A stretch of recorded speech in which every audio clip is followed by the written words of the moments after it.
Hi, this is Linus from Gizmo China, and this time around we are looking at the Umi Iron smartphone. Let's see what we have here.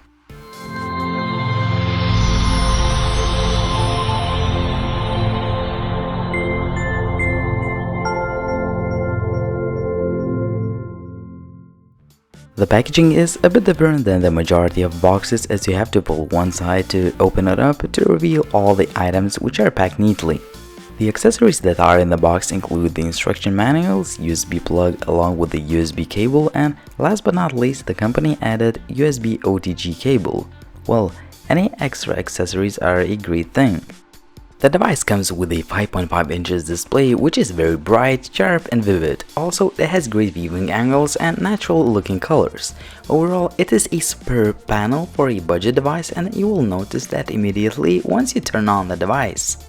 On the top side there is a proximity sensor, a 5 megapixels front-facing camera which is interpolated to 8 megapixels, earpiece and front-firing LED flash for night selfies.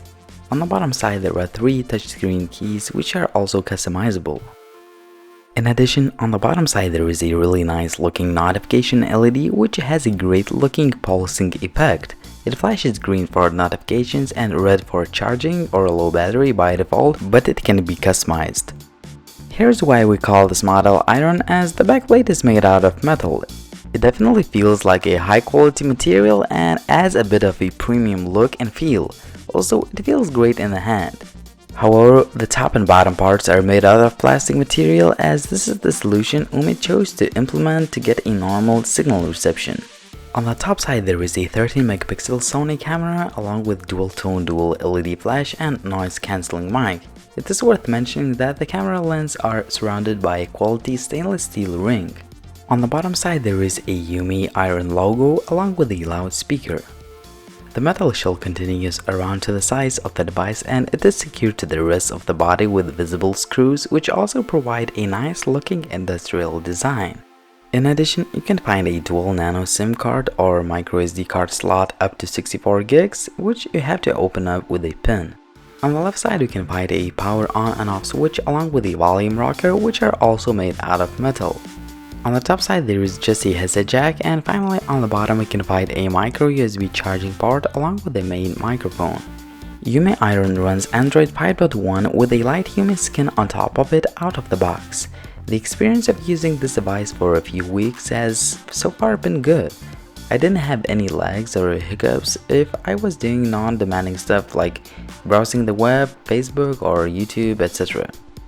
Alright, so let's take a look at one of the key features of the Umi Iron. Umi marketed this model as the world's first to have iris scanner.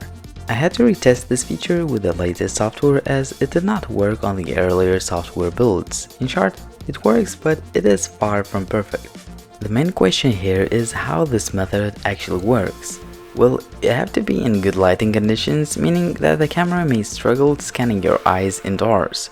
Also, the struggles may continue if you scan your eyes in a bright sunny day as you naturally squint. If you are not in the ideal position for the front-facing camera, the iris scanner feature may be a bit annoying. All in all, I can confirm that iPrint ID is a feature that actually works, and it may be cool to show it off to your friends once or twice. However, it is up to you to decide if you really need this feature. Still, this feature is what makes Umi Iron stand out from other devices in this price category. The most graphically demanding tasks like gaming are okay but could be better. The graphics look quite good, but there is occasional stutter and skipped frames during gaming sessions. Well, you can still enjoy gaming, but for some serious gamers out there, it may be annoying at some times. Anyway, the performance is comparable to other devices in this price range. On the other hand, the device gets warm as usual but not hot at all even after 30 minutes of gaming, which is quite an impressive achievement in terms of thermal management considering the fact that the device has a metal backplate. Multimedia options like 1080p video playback work without any issues. The speaker quality is quite good. I played with a lot of equalizer settings to get a better sound. All in all, it is a decent speaker, but it is not the best. For example, the Lenovo K3 Note I have reviewed previously has a better one.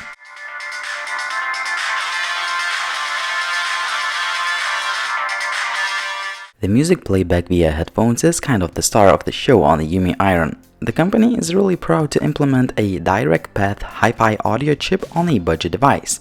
Well, it indeed sounds awesome. Umi even included a dedicated audio app to adjust a lot of settings. But what about the sound quality via earphones? Well, the quality is definitely great. You can hear some richer tones with a lot of depth, especially when you know how to play with the equalizer. However, once you crank up the volume, the device freezes and turns off after like 5 seconds. I've tested it like 10 or 15 times and I got the same result. I know that Umi has already addressed this issue, but the latest 1.4 software update still has not fixed this issue yet. Well, the device does not freeze all the time like before, but it still happens often when you crank up the volume to the highest levels. I hope this is a software related issue and Umi will address this as soon as possible. Umi Iron has a stock Mtk Camera App that has some basic features and shooting modes, and it works fine most of the times. The device has a 13 megapixels rear shooter, but it seems that Umi has interpolated it to 20 megapixels. In addition, if you want to have a widescreen pictures, the resolution goes to 15 megapixels. Same as with the front-facing snapper. It has a 5 megapixel sensor, but Umi interpolated it to 8 megapixels.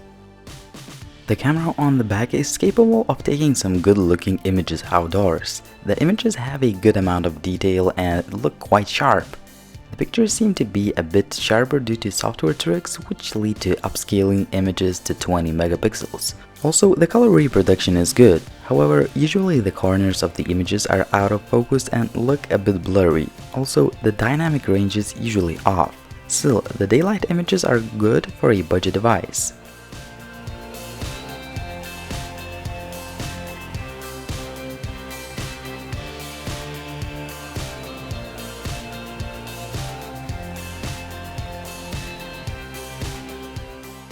The pictures taken indoors are actually pretty good. With plenty of lighting, you can get some great looking images. When the scene is not lit up that well, the level of details becomes lower, but it is still acceptable for a budget device.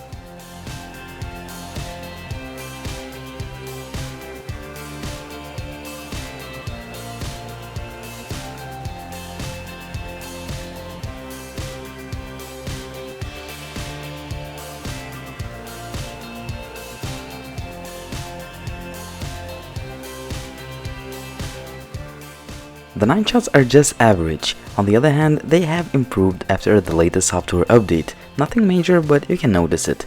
Also, there is a visible purple tint in some of the pictures. Finally, noise levels go up and the level of details goes down.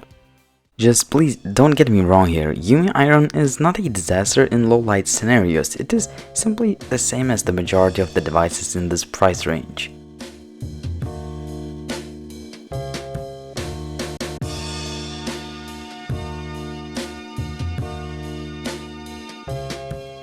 The 1080p video quality is quite good. I like the level of details, colors look natural, and auto exposure is not jumping like crazy, and overall the footage looks good.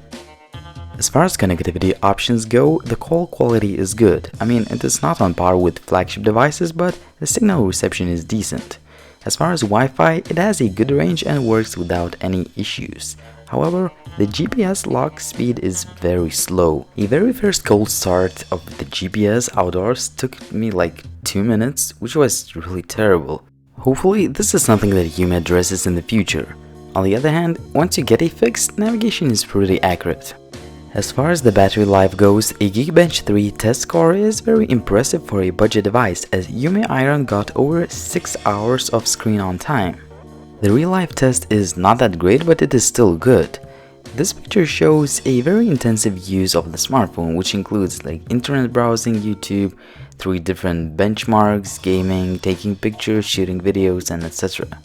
Overall, the device will get you through the day even if you're a heavy user but not a die-hard gamer or addicted YouTuber. So here it is, Umi Iron, a metal phone for a budget. I would say that the design and build quality are one of the key aspects of this device. A metal back cover and the size definitely add some premium look and feel, and those little screws add a bit of an industrial design impression. Also, a customizable LED is a welcome feature to any device, and it seems that Umi has implemented it very well. Almost stock looking Android 5.1 based UI is great and I have no major complaints doing a lot of daily tasks. One of the selling points of this device is the iris scanner and it works. Well, it is not ideal as you need to scan your eyes in good lighting conditions, but I'm pretty sure that you will get some attention from your friends once they see this feature. In addition, the phone has a decent camera for outdoor shots and it is quite good indoors. The night images are not the best, but they are not worse either. Actually, there are some issues to address, like the music playback at the highest volumes using headphones, but Umi already knows that and they assert that they are working on a fix. Finally, you're getting a good looking device which has a great, sharp, very bright display, good battery and premium build for under $180. I believe that Umi will fix the rest of software bugs very soon as the latest software update brought a lot of improvements and bug fixes. I have to say that Umi has a little bit of dedication to what they've been doing as they are listening to the community, probably including myself, and trying to fix all the issues. That means that you're not dealing with a knockoff Chinese company which simply wants to sell a device and provide a zero after sales support. Finally, the Umi Iron is a decent offering which is worth looking at if you are looking for a device which costs below $180.